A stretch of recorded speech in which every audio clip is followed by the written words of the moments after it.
Well, we want to welcome all of you to this evening's presentation, and I think you'll find that it's going to be very interesting for you. It'll challenge some things in your thinking. It's going to give you a good idea of what the things that people are missing in their health, and that is the most common barrier to great health. Can you guess by the screen what it is we're going to talk about? Yes, exercise. We're going to talk about exercise. Whenever people phone the center who are following a program that we've set them on, never fail. I'll ask them, are you doing this? Are you having your water? Yes. Are you eating your raw foods? Yes. And getting lots of raw foods. Do you exercise? Well, if I said it to you tonight, you know how many people would go, well, I try. You don't need to try. You can't have perfect health without it. It is impossible. Impossible. So you're going to see some exciting things tonight. First of all of the diseases that plague mankind, the 22% that's seen up here on the screen, let me see if I can get my little arrow there, find my arrow. Oh, there it is right there. And I'm going to go up here to where the 22% is. What disease do you think that is? Causes 22% of the deaths.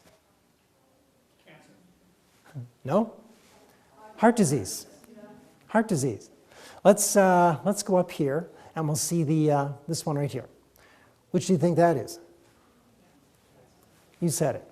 It's cancer. Yeah. What about the 23%? What do you think that one is? Old age. Well, natural causes. So that's a pretty good guess. Natural causes. But isn't it a shame that 23% of all the deaths are from natural causes? Shouldn't it be the other way around? You know, you'd think it would flip around, get those percentages to somewhere where they should be. Now we're going to talk about the circulation in the system, showing all of the arterial sculptures within the human body, from the heart, the kidneys, and so on. And we read that perfect health depends upon perfect circulation. The health of the entire system depends upon the healthy action of the respiratory organs. If we would have health, we must live for it. That is quite a statement. But that statement I found over the years is absolutely necessary. You've got to plan your health. It doesn't just happen. You've got to do something to produce it. We naturally go toward the grave. We naturally do the things that do our bodies harm. So if we want to have health, we've got to stop doing those things and do what is right to obtain perfect health. There's a group of blood cells right here in this picture here, and usually they're not found in this form in the body. But red blood cells make up almost half of your blood volume. Their primary function is to carry oxygen and other nutrients to every cell in your body. And I know these blood vessels, they can look pretty big there, can't they? Those blood vessels are actually very small. You'll see in a very short while. This right over here, we've got some hardening of the arteries taking place, and this is an artery feeding into the heart. I'm going to show you an interesting group of statistics here. Contributing factors to hardening of the arteries are high cholesterol levels, smoking, high blood pressure, diabetes, high-fat diet, obesity, and lack of exercise. Lack of exercise leads to hardening of the arteries. And so many people, that's the hardest thing that they have to do. For some reason, we don't want to get up off the couch. But every single time that Jeannie and I go to say, well, we don't feel like exercising, we go. And by the time we get home, we're glad we went.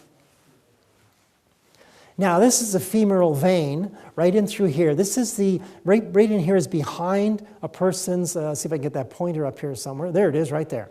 Okay, right in through here, this is right behind the knee area of your leg. This is a rough drawing. I'm going to show you what an actual person's leg looks like here in a few minutes. But right over here, we've got the saphenofemoral junction right in through here, right behind it. This is where the actual vein coming up from the bottom of the leg meets behind the knee, and the junction that you see right in through here, if I can get the thing to stop, just whoa, right in through here, that's where it connects to go right back up into the heart. Okay, but in through here, a lot of people have there's a valve right in through here that gets blocked. It doesn't get blocked. It just stops working totally, and so the blood can't get back up the leg. And as a result, going down here to the long saphenous vein, these veins here, they start to bulge out because the blood is not pulsing up through the veins back up to the heart. Standing up on your toes, for instance, if you have a standing job, always going up and down on your toes will help the pulsatile flow of the blood because your calf muscles, both the gastrocnemius muscle and the soleus muscle, both of them comprise the calf muscle, they are actually like two more hearts. They pump blood from the lower extremities back up to your heart, creating less work for the heart. Not many people know that.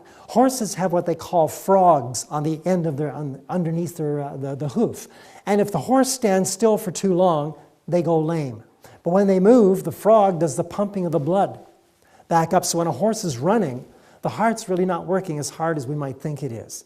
The pulse is coming from the frogs working properly on the horse's feet. Same thing happens to us. When you go for a walk, walk up on your toes to force the calves to work. And it is an incredible way to get a good workout for your calves. And if your calves feel sore, by the way, the next day, that shows you they haven't been used to working. That's what it shows you. Now here's an actual human leg. Look at the varicose veins happening here. Right across here we're going to see there is the femoral vein right there. Right below it you're going to see where the, click that button to get it to work again. There we are. That is the saphenofemoral junction, and right down in through here you'll see the long saphenous vein right in here. Same correlation as what you see over here in this picture. It's happening right over here in this side as well. Right over here. So, how do we get rid of those things? Well, we're going to show you how to do that. Did you know that varicose veins can be reversed without surgery? Isn't that nice? If you're on your feet for a long time, like all day, what you want to do is when you get home, even though you're standing and you're standing up on your calves and you're doing the things you should do, when you get home, lie on your back, do about a 45-degree with your legs, put your heels up on the wall, about a 45-degree angle, and stay there for about 10 to 15 minutes to allow the blood that is pooled back out of the lower extremities back into the system. This will help prevent any varicose veins you currently have. It will stop them from getting worse. That's a nice help, isn't it? And if you're having the right diet, the right foods, the right lifestyle, you're going to see those veins actually reverse. And I've seen them even on myself, the veins reverse that way. So that's healthy blood, what we see there. This is not so healthy blood. Up in through here, we find that we have all kinds of what's called cholesterol in the system. If you notice where the arrow is, you'll see little dark marks that look like pencil marks. You see those? Yeah, well that is actually cholesterol chains. That means the liver is not functioning properly. All these cells you see up here that are all joined together, kind of like the Michelin Man, that shows that the liver is not breaking fat down properly. And over in here, just down this way a little bit, get used to this pointer system we have here. Right in here, you see this little line right here, right there? That is a parasite. And this is a picture I took. This is a parasite. It's about to enter that red blood cell right there. And so I'm going to click the screen here, and the screens are going to go forward in a little sequence, and you're going to see this wonderful little parasite crawl inside the red blood cell because it's going to eat the cell from the inside out. Just keep your eye on that. You see that? Isn't that amazing? If that cell was healthy, the parasite wouldn't bother it. They only attack sick cells and move them out of the system. I think that's rather unique, isn't it? So when we get cells that are sick and parasites are in the body, that tells you the body is not healthy. Do flies cause garbage, or does garbage cause flies? Which is it? Garbage causes flies. Remember when Jesus was approached by the apostles, and he says, "The prince of this world cometh, and hath nothing in me." There was nothing in Jesus for Satan to feed on, no sin in Christ's life. And so it is with the parasites. They feed on things that are sick, things that are in a parallel sinful. So, as we move on here, I'm going to show you an interesting movie clip. And I hope I can just, I can pause this when I want to, just by finding my little screen here. But actually, I'm going to go here, and I'm going to pause it here, because this is really handy for me. Now, I want you to tell me, do you see a red blood cell on this screen anywhere? Anybody? You can't see one. Well, it's on there. Okay, what can you make out? There's the human egg right up in here, as we see. There's the human egg. Oh, come on. I'm just going to work it for you right from down here and talk to you. You can put your camera on me, but it's okay. People should be looking at the screen. So now, there's the human egg right there. There's a red blood cell on this screen. I'm going to show you something really interesting. Let's move the screen in a little closer. See if you can figure out what's going on. Look at this. You see a red blood cell? Okay, you got it now. Well, look how small it is. How small is a human egg? You can't even see it with the naked eye. But look at that. Now, we're going to go even smaller. Let's see some of the smallest things, even past the red blood cell. Look what we're getting into now. We've got bacterium, we've got lysosome, we've got mitochondria. Look at these, and it still keeps going. How small is this world that God's created? Wow, hepatitis virus, see that one? And we still keep going. Look how small these things are. This is all in ratio, by the way. There's an antibody, there's tRNA. Look at that, hemoglobin, phospholipid, methionine. Look what we have here, a carbon atom. The smallest known substance ever, a carbon atom. So you can imagine how small a carbon atom is when you can't even see a red blood cell with the naked eye. The pictures I showed you are magnified 1,000 times of the red blood cell. Magnified 1,000 times. Now, here's the exciting thing about all of this. I'm back on the screen again here. There's the human brain. Most of the blood vessels in your brain are so small that the red blood cells can only fit through them single file. Okay? Now, does that give you an idea of how small those blood vessels are? It's incredibly small. Now, if your blood is stuck together in clumps, like I showed you on that picture with the parasite coming in, how are those red blood cells going to get into all the small areas they need to get into so your brain will function perfectly? It won't happen. And then what happens? Foggy thinking. Memory starts to disappear. Depression enters in. Anxiety takes place. Stress becomes a super overload. Something very small can become like the straw that breaks the camel's back. And the diet that most North Americans are eating, the diet that's predominantly animal-based, predominantly cooked foods, is going to produce such a brain. A brain that cannot understand truth. Cannot understand it. So, let's take a look at this. Cells sticking together. Good picture. How does the brain get fed with these things? These are free-flowing cells. This is what your brain wants, the free-flowing cells. Now, can these cells that are sticking together, can they become free-floating cells? Absolutely. Putting in living foods and getting the right amount of water and exercise helps do that to the cells, makes them free-flowing. I give people a couple of months when they're on our diet and lifestyle in order for their cells to become free-flowing. If they're on a cleanse program, in less than 10 days, their cells are just flowing freely all over the body. Now, here's something rather interesting. Did you know that if you had enough time, say about 2 or 3 days, and you had a blocked artery in your heart, going into your heart, within 2 to 3 days, if you had enough time, your body could build a bypass around it. It'll build its own bypass. Here's the really exciting thing. If you're exercising properly, your body, in the brain, can build new blood vessels into previously unreached areas of the brain within minutes. Within minutes. That is absolutely mind-boggling. If you want to reduce the risk of Alzheimer's and all these type of diseases, you've got to start doing something. And I'll tell you the truth, exercise is the only thing that causes that to happen. If you want to fry your brain, just be sedentary. Just sit down all day, and you'll do a wonderful job at decreasing the use of the brain.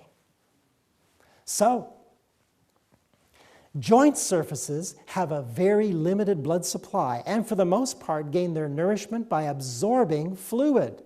This simply means that a cartilage takes up fluid in the same way that a sponge takes up water when squeezed and released. So if you want to get somebody will say, well, my joints hurt. Too bad. Move them. Go and walk as much as you can and come back and do it the same thing the next day. And you'll discover, that's funny, my joints don't feel as sore. Because you see, they need the fluid brought into them through movement.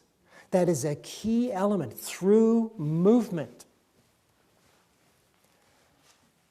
For every glucose molecule converted into usable energy with adequate oxygen present, that is a key thing, 32 molecules of ATP are produced. Now remember the first night presentation? What's ATP?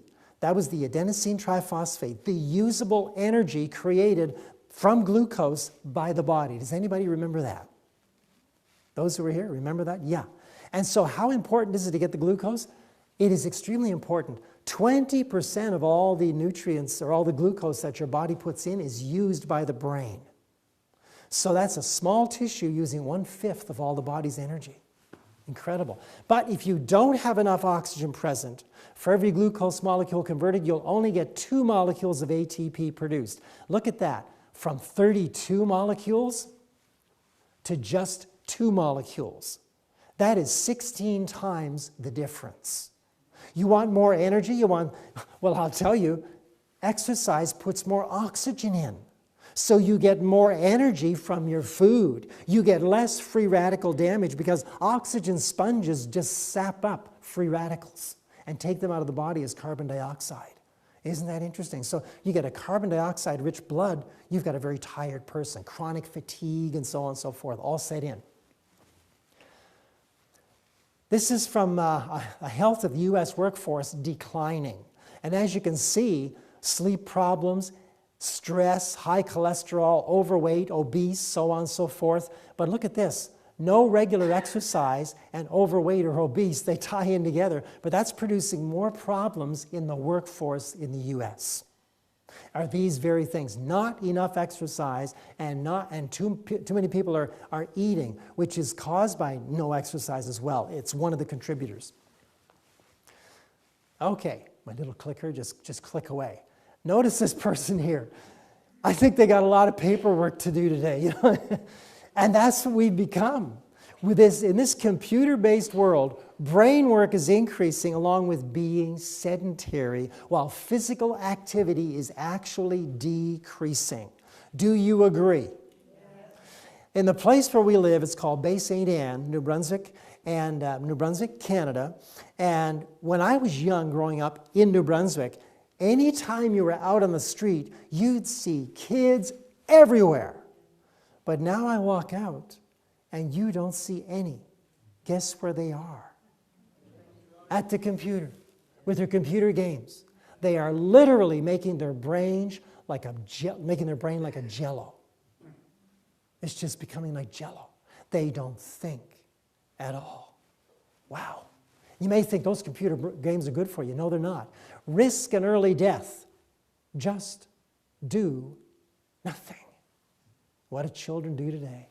That's just astounding to me, and you'll see it. The children just love these computer games. Just do nothing. Here's an interesting statistic. 9 out of 10 kids risk growing up to have unhealthy amounts of fat on their bodies. And that's from being sedentary, doing nothing. It's the hardest thing for us to do, but I'll tell you, wow. Now, in my opinion, this is the finest man-made computer in the world. And that is a MacBook Pro 17. It's called Portable Genius.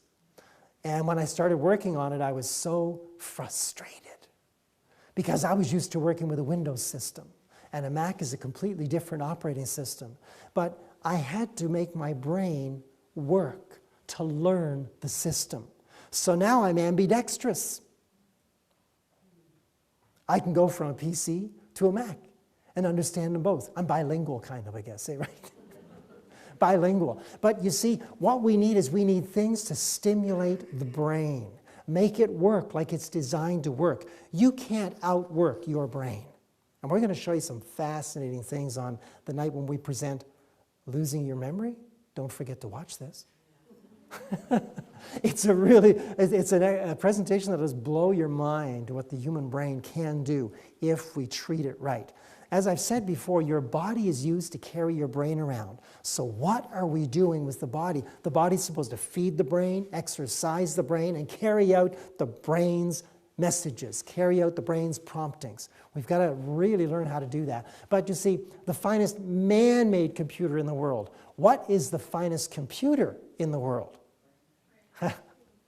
You got it. The human brain. Absolutely incredible. So now you can use these treadmills to exercise your brain. Did you know you could do that? But not like this. That doesn't work very well.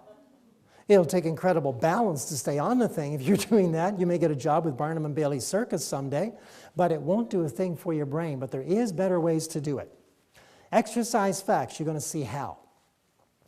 Exercise protects brain cells against toxins and free radicals by bringing more oxygen into the system. Also, it repairs DNA to help protect against programmed cell death. When a cell is not made properly, the body will destroy it. Eventually. Early cell death, they call it. So when damaged DNA is repaired, and your body through the right diet and lifestyle will repair damaged DNA, it stops these cells from being built incorrectly. They're built correctly, and now they have no longer programmed cell death. Fascinating, isn't it? So you want to live longer? Exercise. Exercise reduces the risk of cognitive impairment and dementia due to Alzheimer's disease by about 50% in persons over 65. What do we see in the homes for the elderly? Are they made active, or are they sitting down all the time? And how many times do they eat a day? Usually 5 to 7 times a day, in between meals when they shouldn't be. And they're sedentary. And I used to do music sometimes. You'd go into these homes for the elderly to sing some Christian hymns for them. And the places were so hot, I couldn't believe it. And there'd be people sitting there with a blanket around them. They were chilled, and they were sweating. I said, well, there's something wrong with this picture. There's just something wrong. If they just make them get outside and shovel snow, they'd warm up. If they'd feed them only 2 meals a day, they'd liven up. Their system wouldn't be exhausted from all that food they're putting in when at that age they really don't need it. Young children, you need 3 meals a day, growing child. A hardworking man may need 3 meals a day, but as a rule, adults don't need 3 meals a day. Not at all. And if you do, your 3rd meal should be a small meal. Also, exercise does this. Come on, button. There we are. Preserves mental abilities after age 70. Notice that? Preserves. That means they stay with you. You don't get so you can't remember so-and-so, and who's that over there? Oh, yeah, it's who's. Your brain remains sharp. Very sharp. That is so important. It reduces the risk of depression. Also reduces strokes to the deep brain areas. You're going to see how important that is. Also, exercise actually stimulates what is called neurogenesis. In other words, the ability of the brain to generate new neurons. That means you're going to get a better brain. Your brain is going to build neurons, which are the little connecting centers for your thoughts, for your actions. You're going to get better. Isn't that amazing? Also, when laboratory rats exercise, research shows they generate new neurons in the frontal lobe and hippocampus, which survive for about 4 weeks and then die off unless they are stimulated. What does studying do? Stimulates you. What does doing a crossword puzzle do? Stimulates you. Stimulates the brain. Conversation with somebody about subjects maybe you don't know, you're sharing with somebody, stimulates the brain. Stimulates the brain. Exercise exerts a protective effect on hippocampal neurons that lasts about 3 days. Exercise increases the chemical nitric oxide, which helps keep blood vessels walls open and round. varicose veins, you need to exercise because the nitric oxide, which is necessary, will be made. In fact, in your brain, when you exercise properly, it produces a substance that actually makes your brain really work very well. And we're going to get into that on that night I told you about. So now, this is Dr. Daniel Amen, and he has done a tremendous amount of research on the human brain. One of the things he discovered is this: the most effective way to make blood flow pulse through arteries is through exercise. Over a period of years, these strokes accumulate, these little tiny strokes that happen, they accumulate in the deep brain areas Over a period of years, these strokes accumulate and cause these deep brain areas to stop working. The deep brain areas control leg movements, coordinated body movement, and speed of thinking and behaving. So there's miniature strokes happening. Anybody heard of that in anybody that you've known? Maybe you go to the doctor and the doctor says, you've had 6 mini strokes this year. The electrocardiogram shows this. Well, how did they happen? The doctors can't tell you how. They know they do happen. But I'm here to tell you, sedentarianism. That's different than vegetarianism. Sedentarianism causes these deep strokes to the deep brain areas. Wow. Without pulsatile flow, the blood vessels in the deep areas of the brain distort and limit blood flow, increasing the chance of tiny strokes. How important is exercise? You know something? You could leave this meeting right now and know exactly you better exercise, right? If you want to have a healthy life, a healthy brain. But there's still lots more to come. Exercise affects your heart. The person who is physically inactive has chosen the same level of increased risk of heart disease as smoking a pack of cigarettes a day. Physically inactive. Really asking for it. How does exercise help heart disease? It lowers blood pressure, which is a major risk factor for heart disease.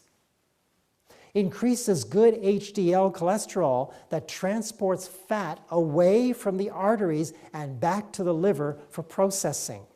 It may reduce levels of bad LDL cholesterol that can form fatty deposits in the arteries and contribute to heart disease. Pretty important thing, I'd say. Exercise improves circulation by preventing blood clots that can lead to heart attack and stroke. Also, increases fat loss. Exercise also helps weight loss. It builds muscle mass, and it reduces stress by releasing feel-good hormones called endorphins. Want to feel good? Exercise. It's so simple, isn't it? A little child can understand this, but can you see how many of you out here, you could raise your hands and tell me, how many have a regular exercise program? Aha! So few. So few. How many people's brains are working right? No hands are going up. What's going on out there? I should have put mine up. It's working right. Okay. Manuscript Releases, Volume 3, page 366. Then there is the lift cure. This, many suppose, is doing a great deal of good. It may be if this is not overdone. That's the operative phrase right there. This is not overdone. But the result has been presented to me. Who would have presented that result to Ellen White? Joe Weider? No. God. God. The muscles of some never recover. A strain that is unnatural is brought to bear upon the sinews, muscles, and nerves, which the machinery was not made to endure. That's what she's talking about. People like poor Arnold. The price he's paid to look good. What the fallen carnal nature thinks looks good, right? All those muscles, all that pain. You know, I had a friend who worked with me once in a place. This man was, I think he was about 6'6", 300 pounds, and his waist was about 40 inches. 25-inch upper arms. Massive. But sometimes he'd get out of bed in the morning, his knees would go out of joint. And so once I had to carry him out to the car. We were working together, and his knees gave in. I had to carry him out to the car. 300 pounds. Look at me. Let's go out to the car. But I did it. He couldn't believe it. This little skinny guy is carrying him out to the car. But you know what? The exercise, the right diet and lifestyle actually increase strength.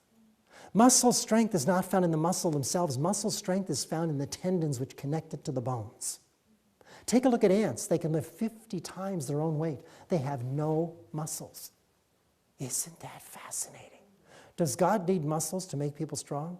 No. He is so unlimited in his abilities. Does he need oxygen for us to live? No. Take a look at the box jellyfish. No lungs, no heart, no blood, no brain. How does that thing live? Most poisonous creature on the earth. You're dead within minutes of a very, very painful death. Box jellyfish, scientists can't even figure it out. Isn't that amazing? God doesn't need breath for us to live. He could make us live without breath. He is absolutely incredible. But does he need us to follow laws in order for us to come under the rule of life with him, or the laws of life? Absolutely. You know, in following the laws of life and in learning them, we realize our dependence upon the most brilliant being that ever could be. We realize his love for us in the laws he gave us. Now, physical exercise, you can vary it. Do all kinds of things. I've just put a few up here on the screen, but there's many different things. If you're going to go skiing, oh boy, BC is a place to do it, isn't it? I wouldn't recommend to the average person that you do that kind of skiing. This is kind of thrill-seeking right here. But there's lots of it. There's downhill skiing that's nicely done. There's cross-country skiing, which we could do more of in New Brunswick than you could in BC, I think. We got some great trailways to the park. But the point is, the exercise is the activity of exerting your muscles in various ways to keep fit. Tell me something. Does this young woman up here, not this one off of the ski slope, but this one right over here, does she look happy? Look at that sunshine. People in BC are really happy when they see the sunshine. Tongue-in-cheek there, right? A lot of rain out here, I know that. Okay. So now let's just take a look at this. When's the best time to exercise? The best time is upon rising before any food has been introduced into the body. This is a view from our back porch out in Bay St. Anne. That's a lie. I wish it was. But this is, we have beaches in New Brunswick that are just like this, and they're not far from us. And we go walking there. One of them's 13 kilometers long, all sand. And Jeannie and I, the beach right out by us is about 5 minutes away, and we drive down there, and it's 6 kilometers out to the lighthouse. And there's nobody there. And when the fog comes in, and it's early in the morning, and you go walking out there, one day we were walking, and it was almost as if you could just have a one-on-one with God. The whole world was stopped. Wasn't it nice, sweetheart? Oh, I tell you, I felt so invigorated, so happy to have that place to walk. And then you hear the and it just echoes across the ocean. Foghorn going. And it's just, to me, it's a haunting beauty that just draws me to where it is. And the air coming off the ocean is negatively charged air, unpolluted mid-Atlantic fresh air. And so at the Cleanse Center, all we breathe in. And when we get off the plane in Vancouver, I hold my nose. It is so hard to breathe in the fumes from factories and everything. Oh, it's just unreal.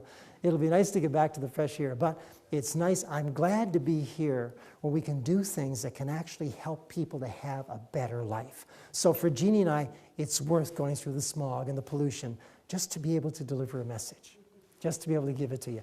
Now, Counsels on Health, Ellen White said this: the chief, if not the only reason why many become invalids is because the blood does not circulate freely. And the changes in the vital fluid, which are necessary to life and health, do not take place. The exercise moves the blood in and out of the tissues very well. If you exercise in the morning, before food is introduced into the system, your liver puts out glucose into the system, causing a freer circulation of the sugars, and as a result, when you have breakfast, you won't eat as much. Your body will burn off fat a whole lot better. Kind of interesting, isn't it? Well, now I'm going to get Jeannie to come up here and share with you some of her research into the exercise, and I'll tell you, it's exciting what she's found.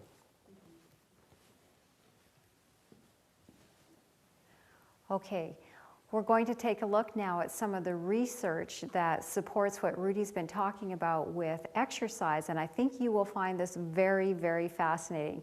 A lot of this just was so incredible when I came across it, and I thought that's so amazing what we have the opportunity to find out now. So let's look at some of the research that is out there on exercise.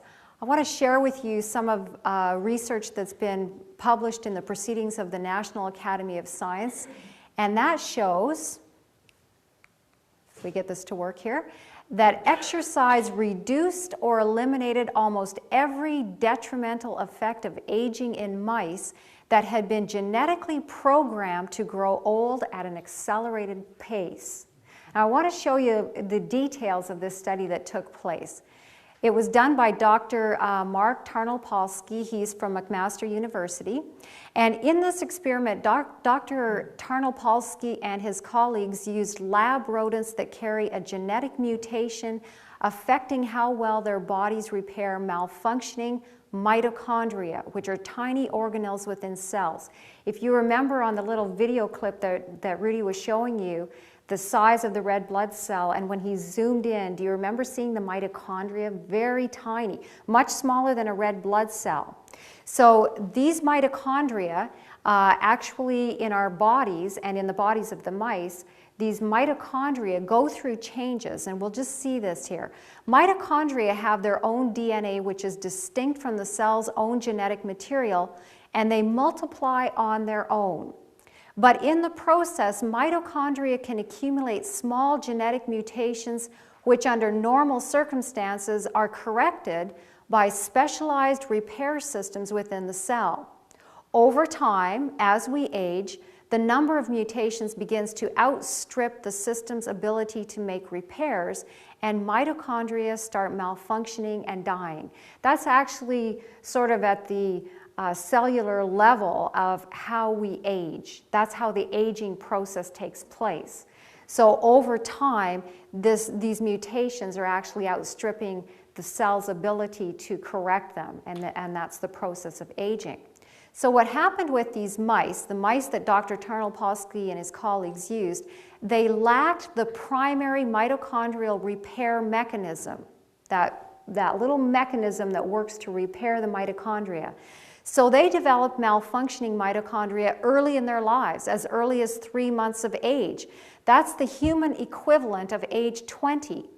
By the time they reached 8 months or their early 60s in human terms, the animals were extremely frail and decrepit with spindly muscles, shrunken brains, enlarged hearts, shriveled gonads, and patchy graying fur. Listless, they barely moved around their cages. All were dead before reaching a year of age. So they did not have that specialized little part in the mitochondria that repairs it. And so they aged very rapidly. Now, they had been genetically programmed for this purpose so that the scientists could actually study them, okay? But all of them were dead before reaching a year of age, except the mice that exercised. Part of this group, they actually placed on an exercise program. Let's take a look.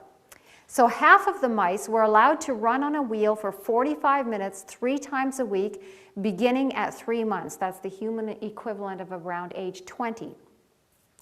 These rodent runners were required to maintain a fairly brisk pace, Dr. Tarnopolsky said. It was about like a person running a 50 or 55-minute 10K. 10K race is about 6.2 miles. The mice continued this regime for 5 months. So for 5 months, they were running 45 minutes 3 times a week at this pace, and that's a pretty good pace. That means you're running 10 kilometers, or for those that are maybe watching that are used to the imperial system, that's 6.2 miles. So that's pretty good pace, running that pace that they were doing 3 times a week. So they were on a good exercise program. At 8 months, around age 60 in human equivalent, when their sedentary lab mates were bald, frail, and dying, the running rats remained youthful. I want you to remember they too were genetically programmed to accelerate aging. They did not have that repair mechanism in their mitochondria either. They had full pelts of dark fur, no salt and pepper shadings. They also had maintained almost all of their muscle mass and brain volume. Their gonads were normal, as were their hearts, and they could balance on narrow rods, the show-offs. Isn't that amazing? Just from exercising, just from running these rats on this exercise program, this is what happened. At 1 year, none of the exercising mice had died of natural causes. That's incredible. All of their lab mates had died. None of these ones had died of natural causes. Of course, some were sacrificed for the purpose of the experiments that were being conducted. That to me is amazing what took place. So even though their little cells were programmed to age rapidly, exercise overcame that. That should be encouraging to each and every one of us, that we too can have better health. According to Dr. Tarnopolsky, the researchers were surprised by the magnitude, the impact that exercise had on the animal's aging process. That's amazing. I just love that study. And there's the source. Can exercise keep you young? Let's look at some more. A bone study that was done. So in a study published late last year by researchers at the University of Southern California, the femurs of healthy adults, some in their 20s, others past age 55, were scanned with magnetic resonance imaging. The researchers found that in both young and old, the amount of fat in the leg's bone marrow was inversely related to the amount of bone. The more fat in the marrow, the less bone in the thigh. So this obviously would not be a good thing. So the more fat that you would have in your marrow, the less bone you're going to have. So you would want to make sure that it worked the opposite for you. So let's see what took place here. Experiments by Clinton Rubin, he's the director of the Center for Biotechnology at Stony Brook University, has shown that mice placed on platforms that were gently vibrating, it's an approximation of the forces generated by the muscular contractions of a gentle stroll, developed more bone density than mice who just sat around. Closer examination of the marrow in these experimental mice found that specific genes and gene transcription factors had been stimulated by the vibrations and had in turn directed the stem cells to transform into bone. You have stem cells that your body makes, which can be made into various cells. They're sort of like a beginning, and they can be made into this cell or that cell or whatever the body is needing. But what happened just from approximating a gentle stroll actually caused the cells to then, or the bodies to cause these cells to be turned into bone. Instead of more fat than in the marrow, they had more bone. That's good news too. So we can strengthen our bones through exercise. And in fact, some additional part of this research, which I didn't include up here on the screen for you, is that they found when you split the exercise up, so rather than, say, going for an hour walk, if you split that up through the day and you do 2 half-hour segments, you actually have a better effect taking place in your bones. Isn't that interesting? So if you have the opportunity to split that exercise time up, it will do you that much more good. Now, don't just do a half hour in the morning and then say, well, I'm too busy in the afternoon, and you miss out on your other half hour. You're better off to get that hour then in the morning and not split it up and lose out in the afternoon if you're going to skip it. A lot of times people allow their busy days to overtake where they should have been exercising. But if you can do that, that is a better way to do it. That will strengthen your bones just that much better. Okay. A study of 500 people at the Mullen Clinic, a preventative medicine and wellness center in Scottsdale, Arizona, found that 75% of those who worked out in the morning did so regularly, compared with just half the afternoon exercisers and a quarter of the post-work crowd. Isn't that interesting? So, as Rudy mentioned earlier, he mentioned that exercising in the morning is the best time before you put any food into your body. But also, if you make that a habit, you will be more likely to do it. The research has shown that. So you're much more likely, if you start your exercise program as a morning routine, to keep that as a routine. I know that's when we do it too, and it feels good. You feel good for the whole day if you get out there and exercise first thing in the morning. And you will find too, it's easier if you decide to walk later in the day or do whatever exercise, go to the gym or have a swim or play some tennis, go for a bike ride, whatever it may be. If you decide to do that later in the day, chances are that things are going to come in. Your day is going to get busy. We all have unexpected things that happen, and then that gets pushed aside, and we say, well, I'll make up tomorrow, or I'm feeling tired today, or there's a million things that start taking place that interfere with our exercise program. But if you do it first thing in the morning, it's kind of like the Bible study. If you do that first thing in the morning, you are more likely to have a regular study time. Exercise is the same way. When we start putting things off, we tend to not do them later on. So I'd encourage you to try to start early in the day. I'm going to give you a formula here. It's called a Carvonin formula. And this is a formula that physiotherapists will actually use to help their patients. And this is a formula that you can use. It will be individual for each and every one of you. And it will be based on your current status of health. And you can recalculate the formula every couple of months as your health improves. Your numbers will change in this formula.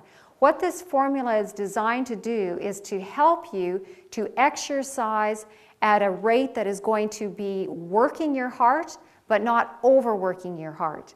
And that's important because over the years, as we actually had a health center for a period of time out west here in Alberta. And because of the area that we were in, we actually had to have security cameras on the outside of our building.